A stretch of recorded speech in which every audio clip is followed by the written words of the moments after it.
35 წელია ვრიცხავ საქართველოში და ერთი კაპიკი უკან არ წამიღია. კი, ჩემ მშობლებთან და ახლობლებთან, მაგრამ ეს თანხა საქართველოში ხომ იხარჯება? ბოდიში შენს ანგარიშზე პირდაპირ რომ არ ჩარიცხეს ემიგრანტებმა. იცით ვის პასუხობენ ამ კომენტარებით? ქართული ოცნების წევრ დავით მათიკაშვილს, ადამიანს, რომელმაც თქვა: ეს ფული ბიუჯეტში ხო არ ჩარიცხდა, ეს ფული ჩაირიცხა კონკრეტულ ადამიანებს, კონკრეტულ იმ მოქალაქეებს, ვისი ოჯახის წევრებიც იმყოფებიან უცხოეთში. მაინც გასაკვირია, დავით მათიკაშვილი ქართულ ბანკის იურისტი იყო და წესით ეკონომიკა სულ ცოტა მაინც უნდა ესმოდეს.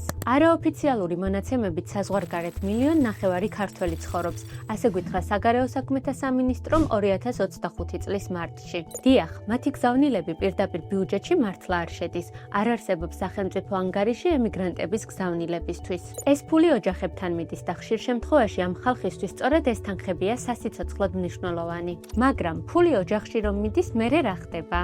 მარტივად რომ ავხსნათ, როცა ადამიანი ქვეყანაში თანხას ხარჯავს, მაგალითად სურსათში, მაღაზია იღებს მოგებას და მოგების გადასახადს იხდის.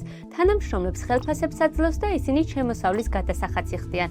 ამას ემატება დღგ და აქციზის გადასახადიც. გამოდის ემიგრანტის გამოგზავნილი თანხა ხელიდან ხელში გადადის და ყოველი გადაცემისას მისი ნაწილი ბიუჯეტში ხვდება.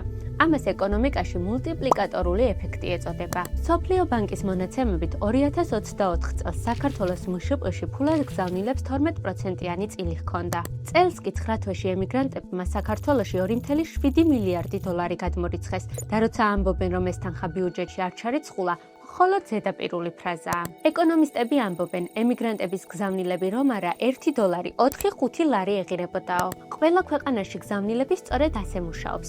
ოჯახში შედის, ეკონომიკაში ტრიალებს და საბოლოოდ ბიუჯეტს ავსებს.